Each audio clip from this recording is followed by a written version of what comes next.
Caribbean Tourism Organization and Caribbean Hotel and Tourism Association Virtual Tourism Forum this morning as we examine crisis communications and best practices for hazards response and recovery. It is indeed Tuesday, June 27. It's 11 o'clock Eastern time, and we are ready to begin our session this morning. We have a very distinguished group of professionals who will be joining us this morning to talk about important issues as we are in the hurricane season, and it is important that we are armed and equipped with this information to make sure that our preparedness activities are on point and we are ready to mitigate any kind of disaster that faces us in the Caribbean context. With us this morning is Neil Walters, the Acting Secretary General of the Caribbean Tourism Organization. We also have Mrs. Nicola Madden-Greig, who is the President of the Caribbean Hotel and Tourism Association. She also chairs, or rather she also heads up the sales and marketing effort as Group Director of the Courtleigh Hospitality Group in Jamaica.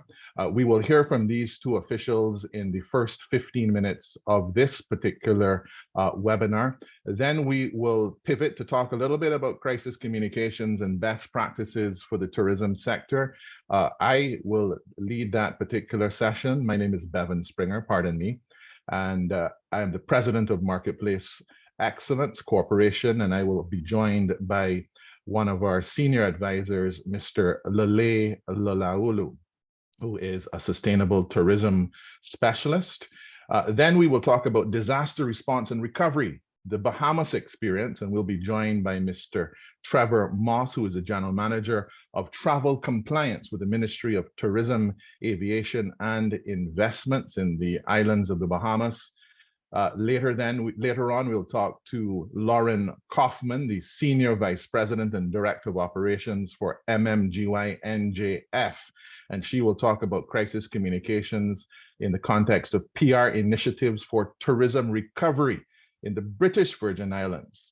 We will have a Q&A session, and there is the Q&A icon you can click on to post your questions, and we will get to as many of them as possible during this particular session. We will close out the webinar in perhaps just over an hour with Mr. Frank Comito, who is a special advisor and of course well known as the former CEO and Director General of the Caribbean Hotel and Tourism Association. So without further ado, we have laid the wicket, we're ready to play, and to open the bowling. Running up to come into the batsman is Mr. Neil Walters, the Acting Secretary General of the Caribbean Tourism Organization.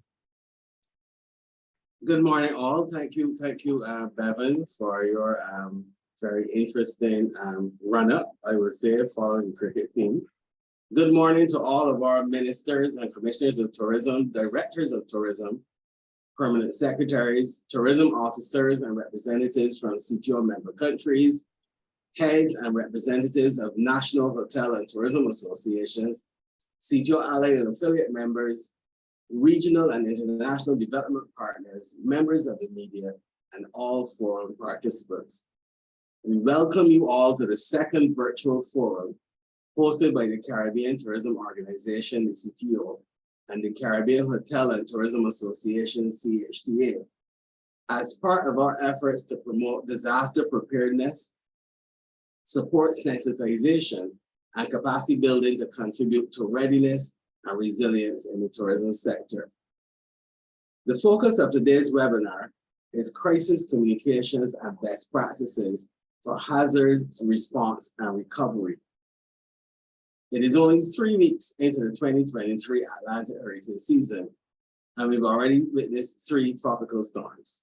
Tropical Storm Brett was the earliest named storm on record to develop in the Atlantic Basin.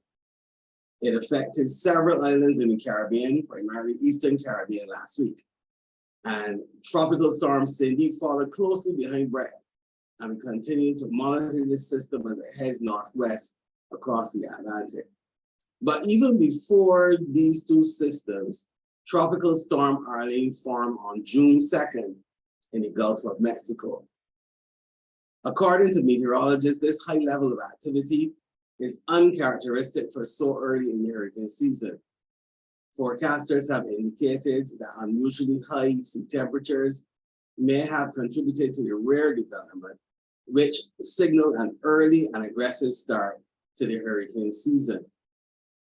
As was highlighted in the first webinar, countries in our region are also being confronted with various other climate-related hazards, including record-breaking heat waves and longer than average periods of droughts, followed by unprecedented flooding induced by arid conditions.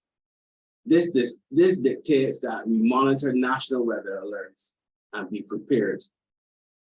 In today's forum, we build upon the foundation laid in the first webinar, which focused on disaster mitigation and preparedness. We will delve into the vital topic of crisis communication, a subject that cannot be overstated in its significance. The presentation and discussions will also focus on best practices for hazards response and recovery.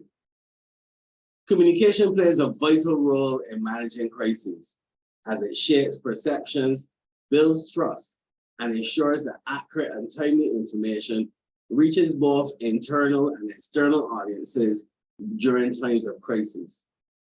Whether it be a natural disaster, a public health emergency, or any other unforeseen event, our ability to respond, recover, and communicate effectively throughout can mean the difference between chaos and order, despair and hope.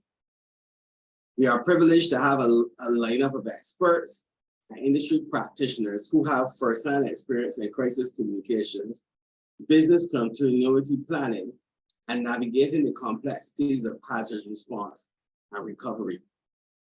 We look forward to their insights and guidance as we explore the intricacies of communicating during times of crisis and examine the nuances of effective response and recovery strategies with the aim of fostering a culture of resilience within our tourism sector. We believe that this forum will facilitate the sharing of knowledge, lessons learned, and experiences to allow for meaningful discussion and a renewed commitment to proactive action by tourism public sector entities and tourism businesses. At the last forum, the chairman of the CTO Council of Ministers and Commissioners of Tourism, the Honorable Kenneth Bryan, correctly noted that Caribbean tourism, a cornerstone of regional economies and source of livelihood for countless individuals, is particularly vulnerable to the impacts of natural disasters made worse by climate variability and climate change. I would like to reiterate the importance of collaboration and the need for coordination of our efforts at the national and regional levels.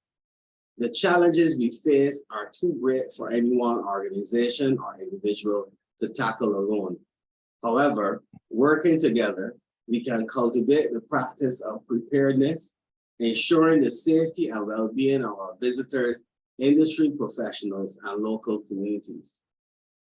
As I said before, the 2023 Atlantic hurricane season has just begun, and this early activity reminds us of the ever-present need to monitor the weather with help from the experts, enhance our preparedness response mechanisms, and develop plans and strategies to recover and rebound in a timely manner. Our geographic position requires that we remain vigilant and diligent to maintain the proud legacy of resilience as a sector and a region, and further ensure adequate safeguards to lives, livelihoods, and property in this beautiful yet vulnerable paradise we call home. Before I close, I would like to extend my gratitude to our speakers and partners for sharing their expertise during today's forum, to all of you, for making the time to participate in this very important dialogue. I thank you. Thank you so much, Neil. Well delivered. The opening remarks from the public sector perspective, and then we're now going to hear from our private sector representative. But before we do that, you've underscored that communications is indeed the basis for life. And when communication fails, abnormality sets in. Council collaboration, coordination, very, very critical, both at national and regional levels. And it reminds me, your remarks reminds me of the scripture in the book of Proverbs, which states that where no counsel is, the people fail. but in the multitude of counselors, there is safety. And we're bringing the counsel to our attendees this morning. And coming up next to share perspective, her advice, her counsel is Nicola Madden-Greig, President of the Caribbean Hotel and Tourism Association. Morning, everyone. Thank you, Bevan and Neil and team. To all our ministers, commissioners of tourism, heads of our national hotel associations, as well as all the regional organizations, members of the media, ladies and gentlemen, good morning. It cannot be underscored the importance of this session and what it means for Caribbean tourism. It is definitely a pleasure to be a part of this important and timely session as we enter the 2023 hurricane season. And we trust that we will leave behind the world's most devastating health crisis in over 100 years. It is not by chance the CTO and CHTA are jointly presenting today's forum to US partners. Our success as a region and as destinations within the region is clearly tied to our commitment to collaborate and work together at the regional, national, and community levels. It was almost 25 years ago when CHTA and CTO partnered with the OAS to create a hurricane preparedness manual. Working with the OAS and CDMA, the manual was the foundation of an extensive training effort to better prepare the region's public and private sector tourism stakeholders to plan for and recover quickly from crises like hurricanes. Preparedness is now a part of our DNA. It is something we do every year because we know the importance of it. And this session is going to underscore what we need to do as a region to continue to ensure that not only are our companies prepared, but our nationals at every level. In 2018, the noted research company Tourism Economics was commissioned by the World Travel and Tourism Council to research the estimated time it took for tourism to rebound from a crisis situation, returning to its peak performance prior to the crisis.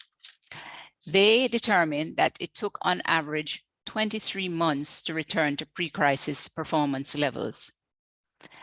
In 2017, when 6 of our Caribbean destinations were devastated by hurricanes Irma and Maria, return to pre-pandemic performance levels were within 18 months, in some cases much faster. This level of resilience and recovery is due in part to the year of research and study and that manual produced 25 years ago, which serve as a guide for many of our destinations. Ongoing training and development is key as new persons enter our industry and must understand the importance that we put behind ensuring that we are prepared for every crisis that can come to our region. Tourism is the lifeblood of the Caribbean, and so it is very important that we pay special attention to both internal and external shocks that could derail this engine. Researchers forecast that the global tourism economy will be devastated by the COVID-19 pandemic, and it would take at least 4 years for the industry to recover. The Caribbean, ladies and gentlemen, has returned to its peak performance within 3 years, outpacing the recovery time for every region in the world. While not unilateral and some destinations are recovering at a slower rate, the region has moved from recovery into growth. Again, these results were not by chance. Rather, they were part of an ongoing commitment by hotels and tourism-related companies, by Caribbean governments, inclusive of their tourism ministries and the boards, by the crisis management agencies, including CARFO, as well as the local Ministry of Health and other agencies, and by multilateral organizations like the IDB and the OAS to plan and manage our way through the crisis. The end results have been fewer business closures, protecting thousands of tourism-related jobs, minimizing the impact on lost government revenue, and quickly restoring consumer confidence in traveling to the Caribbean. This, ladies and gentlemen, is the foundation of what we need to do and continue to do. Crisis communication is key to ensure all stakeholders are aware of the conditions on the ground and are able to make effective decisions and provide guidance. Throughout the pandemic, this was key to our success. Ongoing collaboration, benchmarking, sharing was just one of the many tools that were established to ensure that the region recovered as a whole. It wasn't about us or them, it was about we. Effective collaboration must be accompanied by effective communications. And in the age of multiple channels of communications, and with any of us with a cell phone and internet access can quickly report, accurately or not, on the status of a crisis. It is essential that we continue to build and implement sound communication plans to ensure that what is actually happening on the ground is reported in the most accurate way. We at CHT are keen on ensuring our members, but also all Caribbean nationals, are well informed and provided with effective tools to protect lives, livelihoods, communities, and families. Today, we will explore the best practices and challenges of receiving effective communications. We will get a peek into some of the new support resources to add to CHT's and CTO's existing online resources that support crisis management.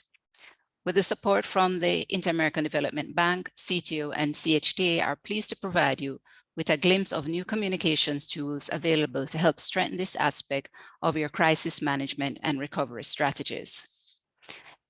Together, we can battle anything.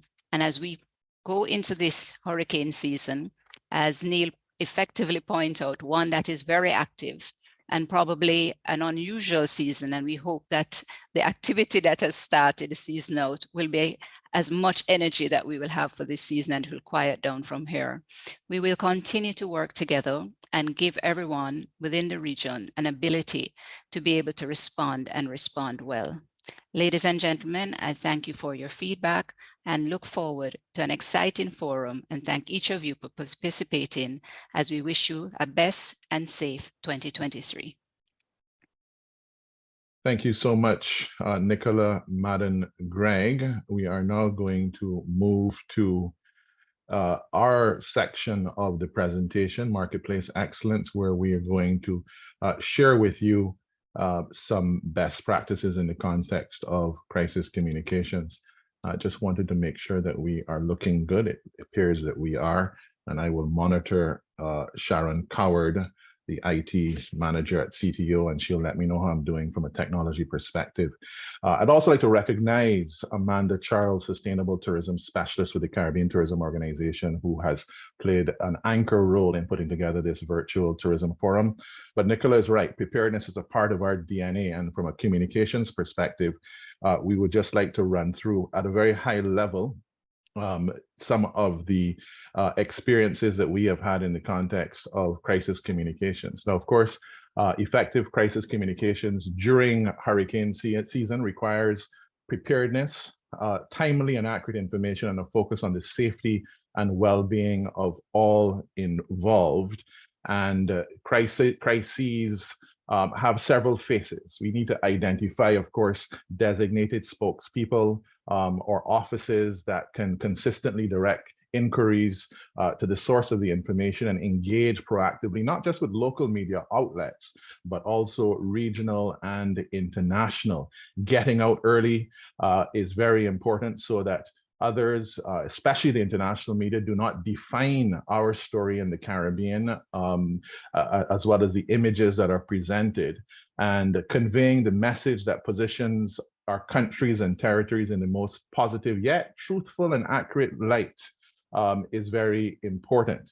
From a spokesperson perspective, it is key to stick to fewer than 5 key messages, which should be repeated several times during any media interview or briefing, and provide regular updates. As I mentioned, communications is central. It's the basis to life. It's central to development. It's central to response and recovery, and being able to share press releases or news releases and updates to ensure that there's accurate reporting, and to make sure that the narrative is controlled from a Caribbean perspective is essential.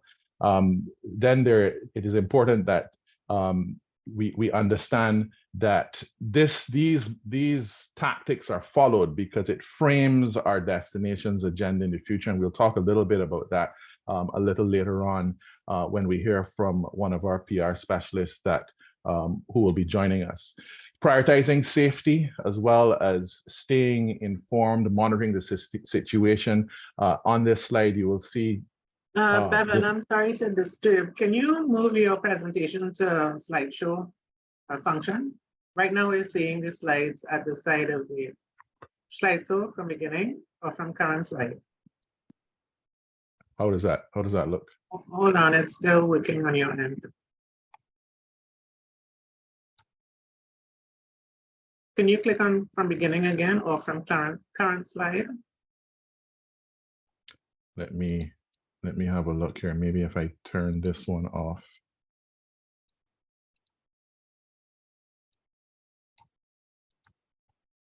Let me take my sharing off and then start again. Rebooting is always a good idea.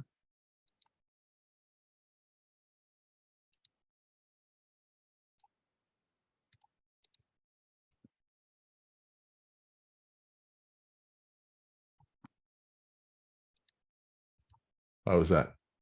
No, it's still showing us the, can you close PowerPoint and reopen?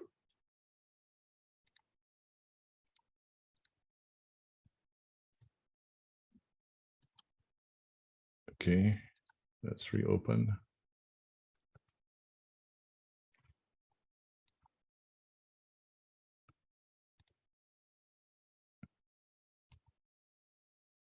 So I will now begin to move the PowerPoint if I can. Here we go. All right, it seems Yes, to be it's moving. Great. Thank you, Bevan. Okay, so we talked about the best practices. We talked about the importance of preparation. We talked about identifying spokespersons and also the importance of crafting our message. And we also talked about prioritizing safety and also monitoring the situation through the National Hurricane Center and establishing clear communications channels while also providing regular updates. It's important that we collaborate with local authorities, emergency management organizations, and the Caribbean does a fantastic job in this regard, addressing concerns and providing support and monitoring social media. These are all very important and to learn from the experience. This is a dynamic environment in which we operate, and every crisis prepares us to deal with the next crisis, and learning from one crisis to another is something that is critically important. Before I talk a little bit about some of the things that we did in 2017 during the back-to-back Irma, Maria hurricanes that came through the US Virgin Islands and impacted the territory tremendously, I'm just going to toss it over to my colleague Lele Lalaulu to provide some thoughts and perspective as it relates to the importance of managing crises from a communications perspective. Thank you, Bevan. As Bevan said, communications basically will determine how quickly you can return back to a normal working stages, but also it can save injury and in some cases save lives, because quick communication can avert lots of difficulties. So, I mean, communication should be clear with, first of all, with the people who are going to help you. You need to know who is going to help you and what they're going to bring, because it's important to analyze precisely what is needed in the field. So you have to talk to the locals first, talk to the affected people, ask them what they want, and then get it, because you don't want a lot of inappropriate aid arriving and lying about like the detritus, which has to be cleaned up after an emergency. So there's that. And also with the local communities, as Bevan sort of pointed out earlier, there are lots of communities which can help very, very quickly. For example, I remember in Kingston, when there was flooding in Kingston, the hotels had to close, not because they were affected by the floods, but because they could not get food into the hotels. So it's important to reach out to the farmers associations and to farmers within your region so that we can find ways to get food into the resorts, into the hotels, so that is taken care of. And then in terms of, then also talk to local volunteer groups, as Bevan pointed out, because a lot of people who work with organizations which work with homeless, they also have ties to food banks, which can be released on an emergency basis for the needs of the hotels and the tourism sector. So there's a lot of, it's basically, networking on steroids, if you like. Find the people in your communities who do things, but have never been asked to do it for the tourism sector before. I think this will come out more and more. And then also, as Bevan said, keep everybody informed regularly. There should be situation reports on the on the damage that has been done. And there also should be reports on how effective the aid has been and how effective the recovery efforts are, which is why a web page or a portal can be very, very useful, because in addition to talking about how the country is recovering, you can also highlight the areas of the country or the region which were not hit. You're going to stress the fact that the region is open for business elsewhere while we're getting the affected areas back to normal. Bevan, I'll leave it to you there. Thank you very much, Lily. Very good point. The USVI experience for us in 2017 involved establishing an offshore communications center where we were able to communicate with the rest of the world, the challenges and the recovery. We prioritized the needs. Not everything can be urgent. We made sure that if we had more than one spokesperson, we were singing from the same hymn sheet, as it were.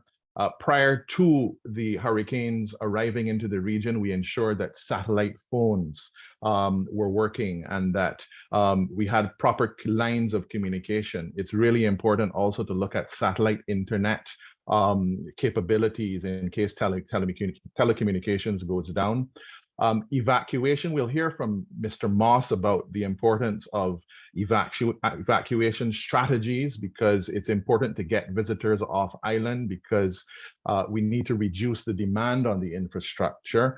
Working with airline partners is critical. Putting letters of credit in place with charter airlines as part of your evacuation strategy in case there are issues with your scheduled carriers. As Lily mentioned, portal information for inquiries, people who want to know what is going on island, and then understanding the needs before sending supplies. This could be very haphazard, and it's important that any kind of relief efforts are centrally coordinated through the governments as well as established foundations and nonprofits. Finally, developing a marketing plan to reboot and recover is something that we did in the context of a strategy, post-hurricane strategy, and that was a 90-day plan to get the U.S. Virgin Islands back on the map, talking to airlines, talking to travel agents, travel advisors, getting into the marketplace. And we'll be hearing from Laura Kaufman a little later about strategies in this regard. I'm going to keep it moving in the context of this presentation and just remind everyone that sharing those positive recovery stories are important. This is a photograph of the Bambula dancers on St. Thomas at Megan's Bay Beach. The U.S. Virgin Islands government worked with Royal Caribbean to reopen this tourist attraction, this major attraction on the island of St. Thomas, and sharing those positive recovery stories are very important. For those member governments that haven't sent the contact information to the CTO, we ask you to do that by emailing nadia@marketplaceexcellence.com. All of your emergency management, your communications personnel, your focal points, please send that information into Nadia at marketplaceexcellence.com. And similarly, from a private sector perspective, that can be sent to Greta and Zenge at greta@marketplaceexcellence.com. We will be continuing this particular series as it relates to deeper communications training in the weeks ahead, when we're going to actually go into the importance of crafting news releases, advisories, updates, etc. And so we will have another session where we can drill down a little deeper in that regard. You are reminded to place your questions in the Q&A section. We'll get to as many of them as possible. And that wraps up our component of this particular presentation. We're now going to pass it on to Mr. Trevor Moss, who is the General Manager of Travel Compliance for the Ministry of Tourism, Aviation and Investments for the islands of the Bahamas. He is going to talk about disaster response and recovery from a Bahamas perspective. We'll get to your questions a little later. It's now over to Mr. Moss.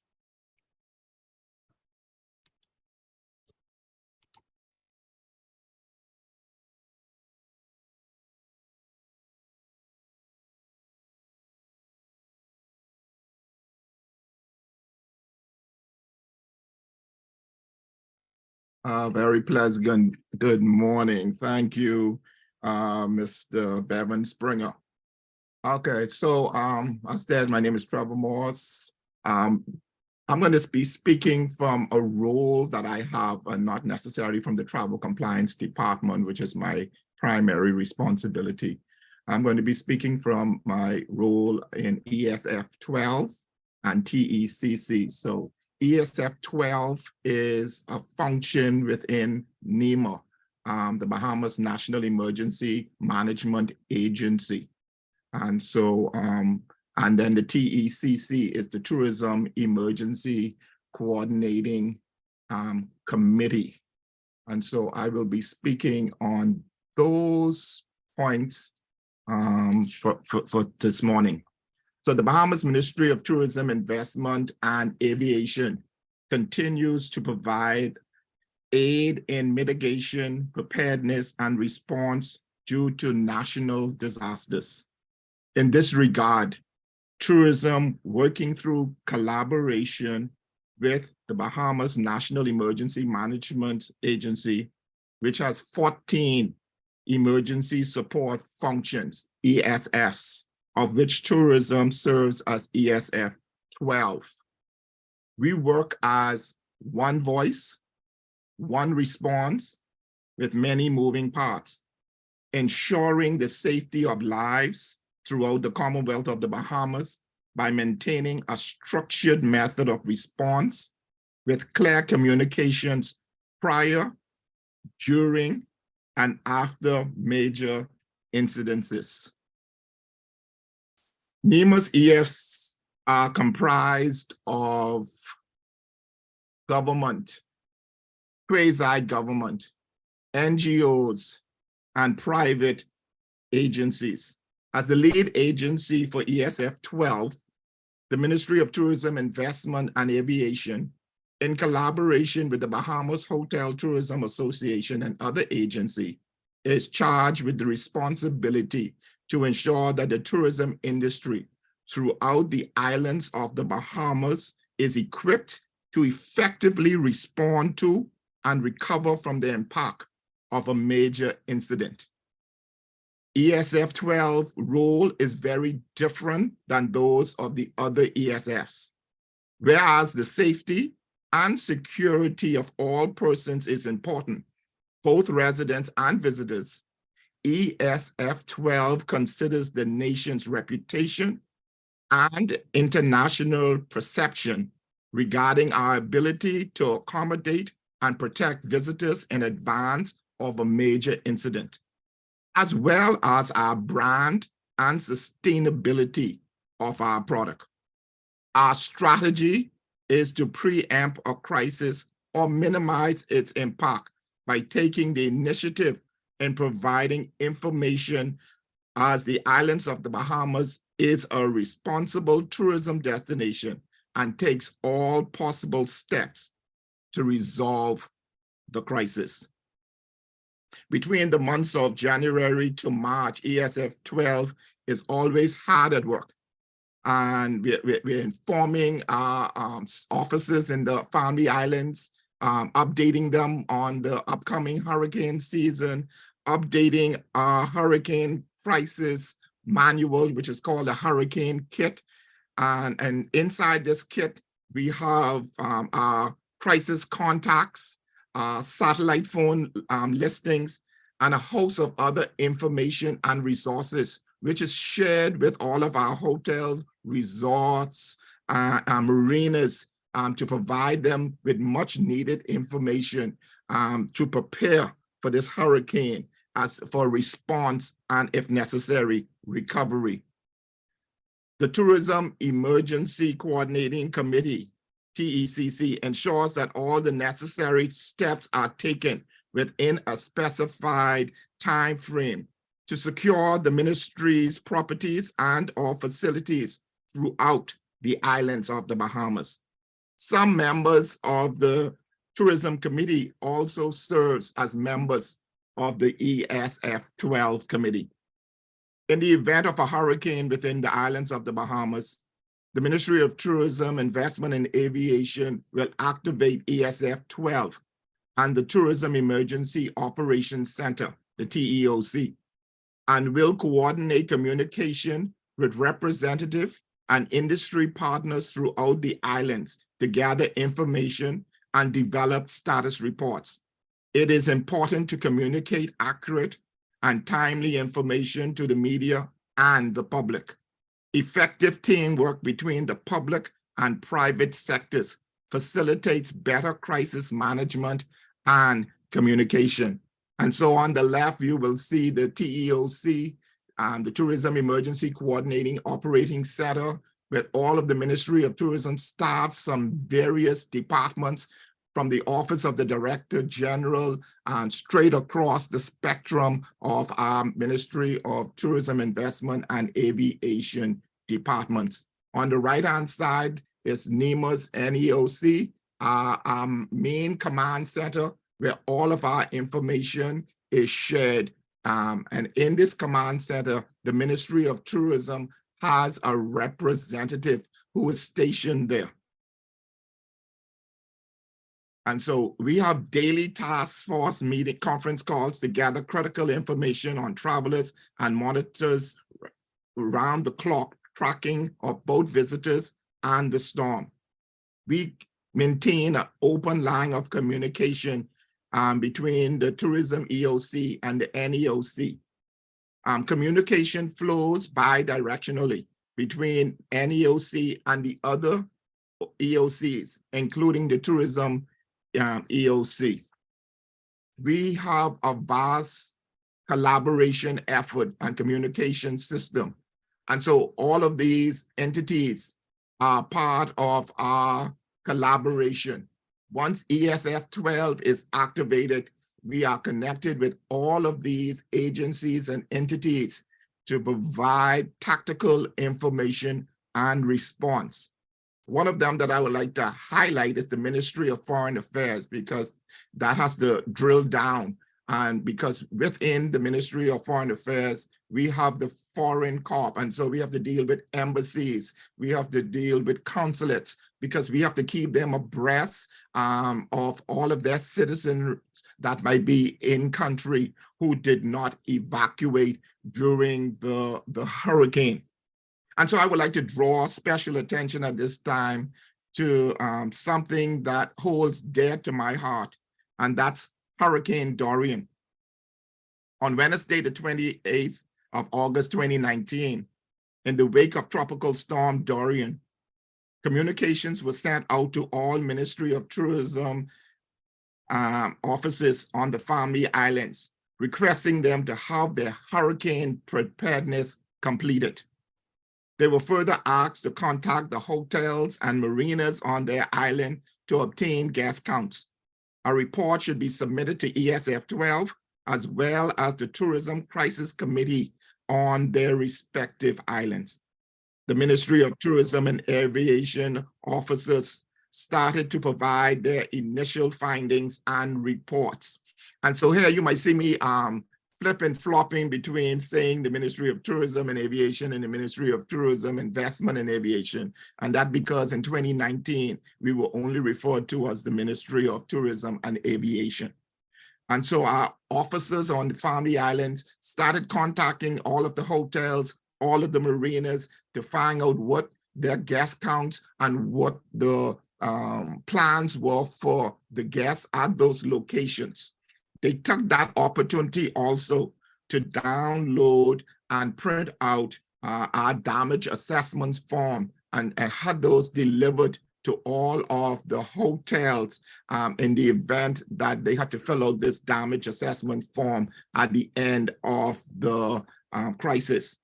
Each island held their own hurricane preparedness meeting. In attendance were the island or district administrator, heads of government departments, local government members, the power company, the telephone and internet service providers, NGOs such as the Red Cross. Dorian was forecast to strengthen into a major hurricane, and thus a hurricane alert was issued for the islands within the Northwest Bahamas. In anticipation of Hurricane Dorian arrival, hotels, timeshares, and marinas located in the Northwest Bahamas began strongly advising their guests to leave. At this time, airports and docks in the stated islands started to submit their port closure schedules. Airlines, our partners in that industry, started reporting their flight availability and even started adding additional flights to collect passengers and their staff within the affected areas. The cruise lines did the same. They started indicating their sailing times and ports of call. Our cruise ferries indicated that the Friday upcoming would be their last time they would be sailing out of the Bahamas from those affected areas until after the storm had passed. They encouraged persons who wanted to take advantage, who had registered to travel on their vessels on the Saturday or the Sunday, to take advantage of the Friday sailing if they wanted to. And so those who were booked on Saturday and Sunday and wanted to leave on the Friday were allowed to do so. The Tourism Emergency Coordinating Committee continued to meet and to send out communication to the tourist offices. Staff were encouraged to secure their own premises and to activate their family hurricane plan. The Royal Bahamas Defense Force contingency plan was activated. In the event the Bahamas would be affected by Dorian, which it was, patrol crafts would engage in what they referred to as a hurricane avoidance exercise. Depending on the path the hurricane was traveling, the Royal Bahamas Defense Force vessels would reroute out to sea as a precaution means. After the storm would have passed that affected area, those vessels would be on call to provide relief and assistance to the affected areas. And so here we see from a response and recovery, our Royal Bahamas Defense Force agency was mobilized and prepared with supplies which they met. Also, we started getting an influx of supplies. And so our Florida office made preparation. They jumped into place. They received all of the products. They repackaged them and then they shipped them off to us. And so we thank Odyssey and NAD who so willingly opened up everything. The aviation sector came in, flying in relief for our recovery. The Bahamas Hotel Tourism Association stepped in. All of its members joined in with this relief effort. Even the cruise industry jumped in. One of our cruise ships was used as a floating kitchen. And so they provided hot meals, much needed hot meals to those in distress on those islands. And the entire government joined force, the Ministry of Tourism joined force with aviation, with customs, with immigration, with the Royal Bahamas Defense Force to receive all of these items and therefore to deploy them to the affected and much needed area. And so at this time, on behalf of the Ministry of Tourism, our chairman of our committee, the Director General, Ms. Latia Duncombe, I thank CTO for this opportunity to share with you this much needed information. I'm still missing one thing, but I'm out of time because I had a personal effect with Dorian that affected the Ministry of Tourism staff that went missing from Abaco for several days. But the ministry persevered. We found all of them finally after 5 days. We relocated them to Nassau, and the Ministry of Tourism ensured that they were put up, they were safe, they were secure, and all necessary items were provided to our staff. And so I thank the Ministry of Tourism for stepping up and collaborating with the staff and making sure that our staff in the Abaco office were recovered. Thank you, Bevan. Thank you very much, Trevor. A very touching and emotional recollection of what happened in the Bahamas, but it also spoke to the importance of collaboration and recovery. You know, even though there was a major crisis, everyone rallied to recover, and look how the Bahamas is thriving at this point in time. So thank you for sharing that. There's a lot of lessons there that I think that we across the Caribbean can benefit from. And you know, in the spirit of this particular webinar, you know, the sharpening of iron among Caribbean countries, public and private sector, is really important. As was mentioned in the beginning of the webinar, as we focus and double down on collaboration and coordination. Moving next, it's about 11:45 Eastern time. We're going to continue just beyond 12 o'clock to make sure that we answer all of your questions. I'd like to let the folks know that the CTO's Hurricane Communications Plan has been developed for this season and will be circulated as part of the follow-up. There's also some demand for additional conversations around this particular topic, and this will certainly be considered as we follow up with future webinars concerning crisis communications and disaster preparedness and response. Additionally, the recording will be available on CTO's YouTube channel, which is at CTO Tourism. So you can get all of what we discussed on YouTube after the webinar has been completed. Next up is Lauren Kaufman, Senior Vice President and Director of Operations at MMGY NJF, and she is going to talk about PR initiatives for tourism recovery in the British Virgin Islands. Lauren. Thank you. Just allow me to share my screen.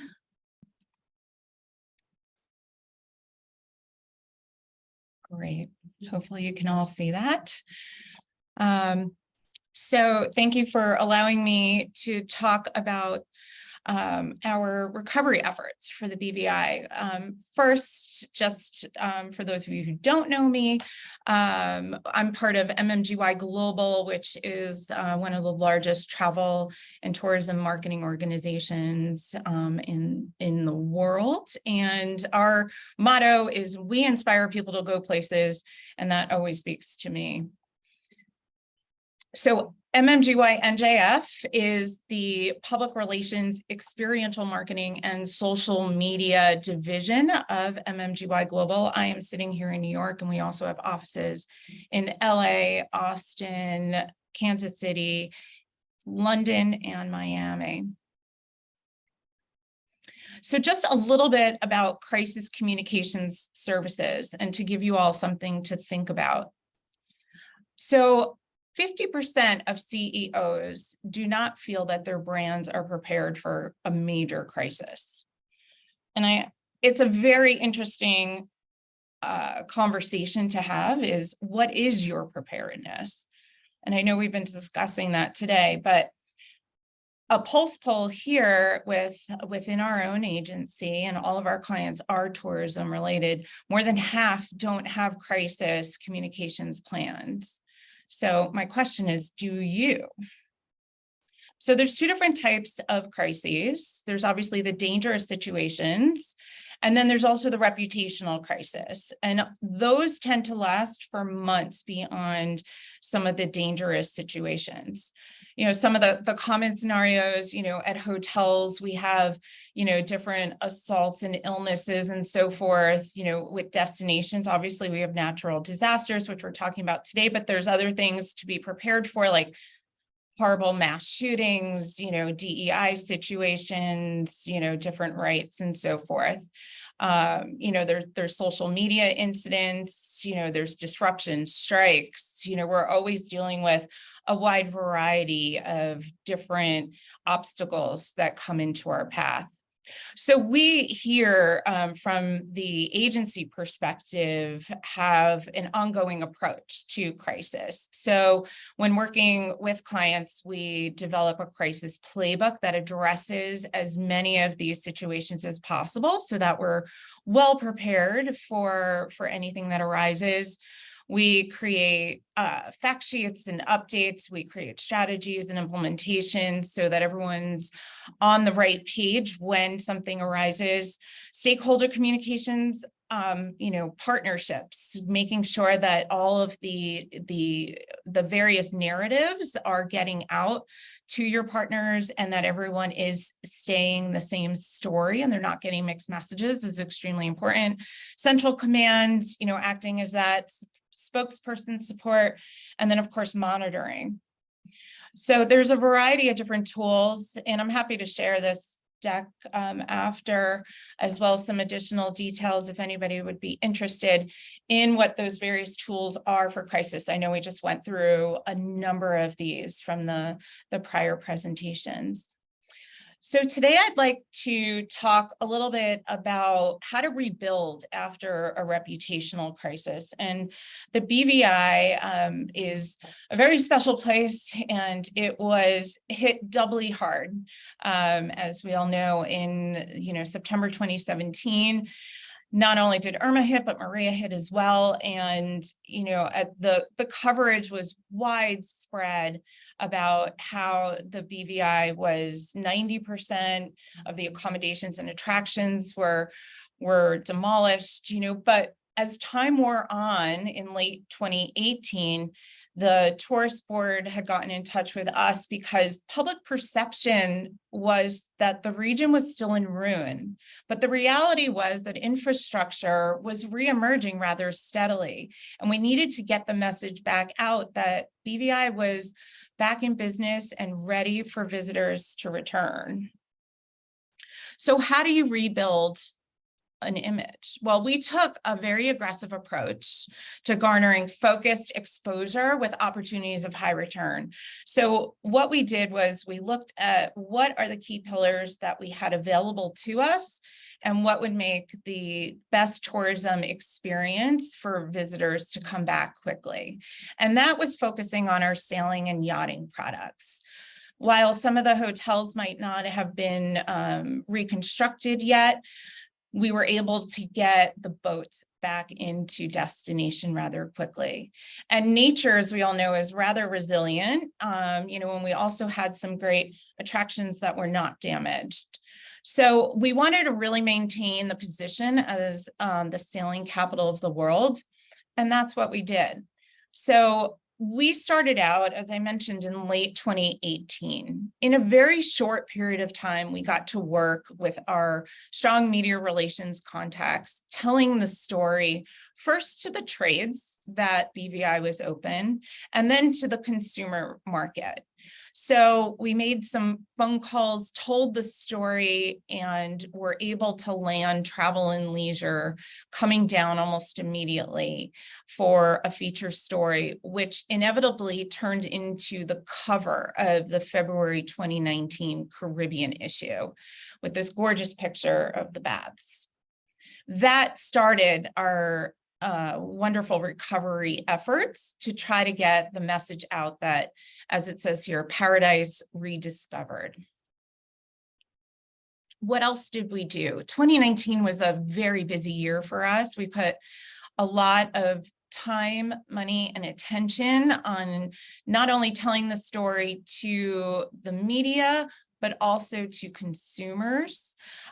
We worked very closely with the tourist board as well as the marketing partners to really raise the image of the food fed culinary events to make them a premier international event, and that took place in the fall in November.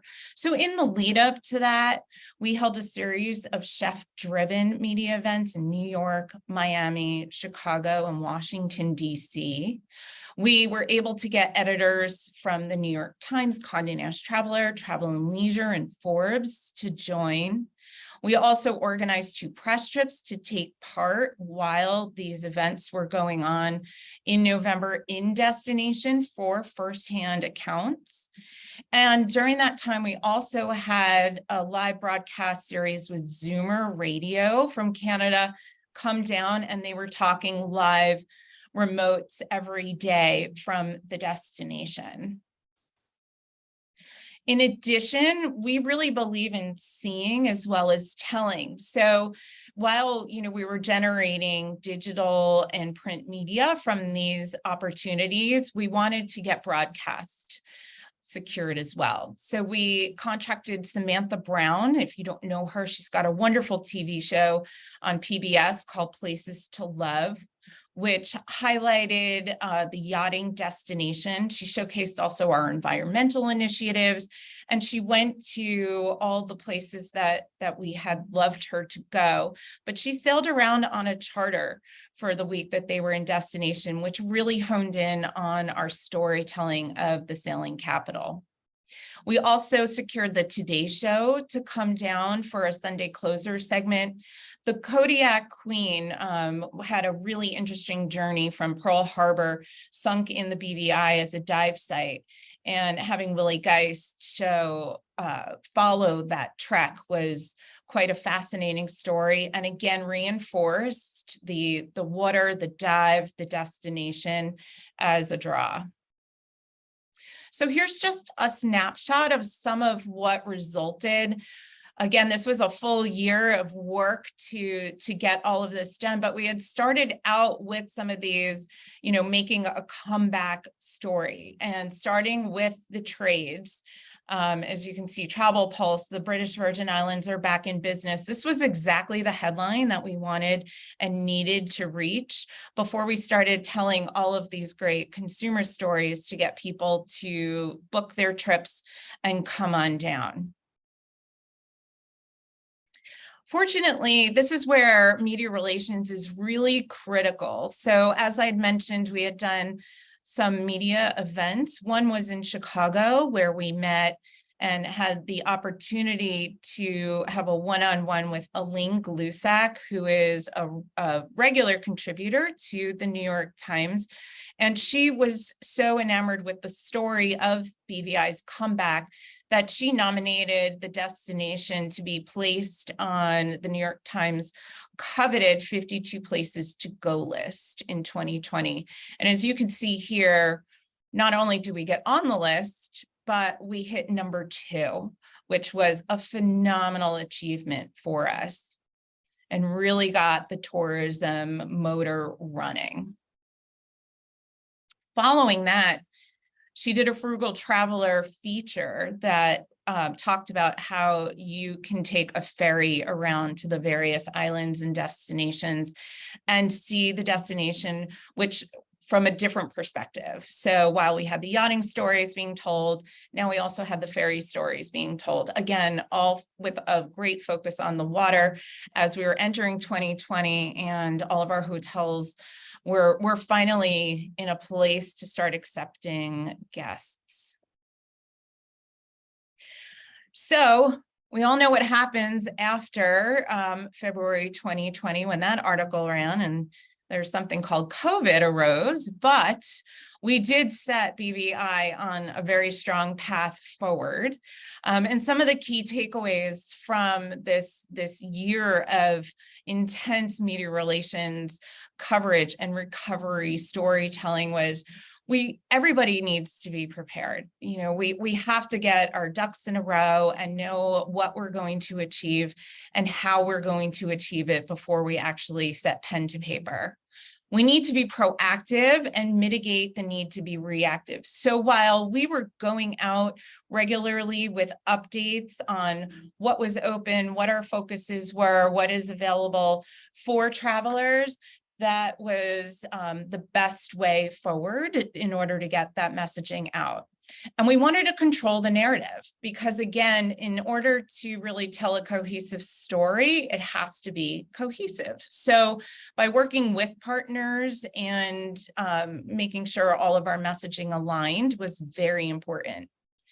We wanted to address all of our audiences, trade, consumer, and then as well as going out to the mainstream markets directly with some of our activations, with our restaurant innovations, and really getting out all over to get the message clearly told. And storytelling, what is the story? How do we tell that? How do we make it captivating? Why do we want people to care, and why do we want them to care now? So how we're doing that is very critical. And again, showing in addition to telling, we believe in a multimedia approach. So while it's great to be able to say to people, hey, we're open again. We wanted to show. So that's where the broadcast and the video components were extremely important so that people can see the stunning waters, the beautiful backgrounds, and really want to come and make their own vacation plans to the destination. And thank you very much. That's it for me, but I'm happy to answer any questions. I'm happy to have offline conversations as well, if you'd like. Thanks. Thank you so much, Lauren. That was Lauren Kaufman, Senior Vice President and Director of Operations at MMGY NJF. The investment in media relations is something that's very, very critical. And so that's something that we are reminded of in that presentation. And also, it reminds me of the maxim that every setback in life is nothing but a setup for a comeback. And we can see how tactics were employed there to get BVI back on the map. So congratulations on the work that you did there for the British Virgin Islands. Again, if you have any questions, there is the Q&A icon. You can place your questions there. We'll be happy to answer them. And while we answer any remaining questions that come into the chat, I see some have already been answered, the majority. I would like to go to our various panelists to get some closing remarks, no more than 60 seconds each, to just share your thoughts on today's virtual tourism forum. And I'll start, first of all, with Lele Lolaulu, who is a special advisor with Marketplace Excellence. Thank you, Bevan. These are tremendous presentations, and I think they've added enormously to what the region needs to know about dealing with disasters and setbacks. And it was good to hear Ms. Kaufman mention the fact that, the two different types of major disasters, the dangerous and the reputational ones. That's very, very important. Again, I just like to stress that you should know who's going to give what and why they're giving it and where it's going to go. And then also to ask the people involved or affected what they need before you seek assistance from abroad. And also just a final note on finances or donations, which should be coming through your portal or webpage. Please make sure that you do not co-mix the donations that come in, because that's very, very important for post-disaster accounting and things, which is very important for the future. Again, thank you very much. This has been very educational for me, and I look forward to more of the same later. Thank you. Thank you so much, Lele. We do have a question, and if one of our panelists can perhaps answer it in their closing remarks. Considering the emergence of new AI tools like ChatGPT and Google Bard, what role do you believe AI applications can play in the crisis recovery communication strategy, the role of artificial intelligence in crisis recovery communications? Anyone care to answer that? I'm happy to provide an answer. For some reason, my video will not go back on, but if you can hear me, we were just having this ongoing conversation about crisis communications and AI just the other day. And the issue with AI right now in ChatGPT is that we are unable to really personalize what those messages are that it spits out. So it's very important you might be able to use it as a basis for, or a first draft for what you get in, what you put in. I mean, you get out what you put in, but please be careful with the language that's used. It's sometimes very trite and very repetitive, and you don't want to come off as insincere in any of your responses. You also don't want to use the same messages over and over again. And if you test out ChatGPT, its language is only so large that it will only give you, a range of different conversational topics, but it will start repeating itself. So I would just caution any repeated use, on a regular basis. Good response. Thank you, Lauren. Trevor Moss, your final remarks, please. Okay, thank you again. From my final remarks is what I took out from this is the importance of preparation communication, collaboration, and cooperation between both the private and public sectors. As we say in NEMA and all of our ESFs, we operate with one voice, one response, even though we have many moving parts. So this collaboration with CTO and the entire area is vital to all of us. So we all need to move with one voice, one response, even though we have many moving parts. Thank you. One voice, one response, one Caribbean. Let's go to Neil Walters, the Acting Secretary General of the Caribbean Tourism Organization. Thanks, Bevan, again. Yeah, I echo what was said before. I think we've learned significantly from previous events, that collaboration is very critical. It actually, I think Nicola underscored the fact during her presentation, the fact that the collaboration in the Caribbean has assisted us to significantly reduce the time expected by experts for recovery post-COVID, for instance, as a good example. And I think that we need to continue this discussion and action in a collaborative way. I think that we have a lot of experience in the Caribbean in dealing with these type of matters. And the key thing is to build on that experience and build on our systems, procedures, processes. And I think the future augurs well for our success. Thank you so much, Neil, Acting Secretary General of the Caribbean Tourism Organization. Also like to thank Nicola Madden-Greig, President of the Caribbean Hotel and Tourism Association. She had to run, but we thank her for her earlier intervention. Lolela Laulu from Marketplace Excellence, Mr. Trevor Moss from the Bahamas Ministry, Lauren Kaufman from MMGY NJF. Of course, many thanks go to Amanda Charles, Sustainable Tourism Specialist with the Caribbean Tourism Organization. A recording of this webinar will be available on YouTube. But before we close, we would like to just turn it over to Mr. Frank Comito, Special Advisor, former CEO and Director General of the Caribbean Hotel and Tourism Association. Thank you, Bevan, and thank you to everyone, all the attendees, the ministers, the directors of tourism, permanent secretaries, the teams in various destinations, hotel and tourism associations, the industry participants and other stakeholders who participated, members of the media and so on, for participating. You know, crisis readiness is like going to church in many ways. No matter how well you're prepared, you know, you need to continuously replenish your soul.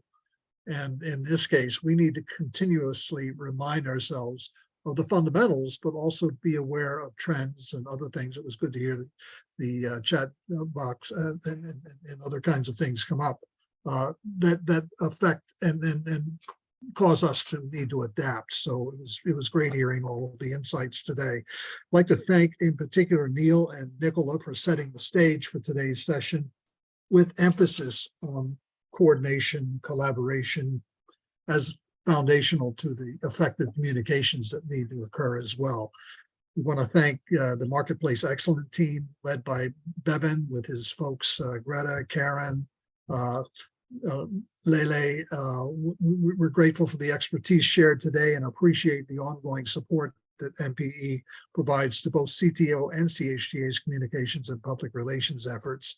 I want to thank Trevor, who he and I were in the trenches many years ago in the Bahamas on these matters. It's great to see him leading some of the efforts with tourism there in this field, for sharing the best practices and experiences in disaster response and recovery from the Bahamas. Special thanks to Lauren Kaufman, Senior Vice President and Director of Operations for MMGY and NJF, for providing a comprehensive presentation on crisis presentation and sharing the PR initiatives for tourism recovery in the British Virgin Islands. We also should be thanking two multilateral organizations who have provided sound and very poignant support to the region in this whole area. Going back, Nicola had mentioned the Organization of American States, and they continue to provide support. They've done some research that is helping us to direct some of our efforts towards small and medium-sized tourism enterprises around crisis readiness and response.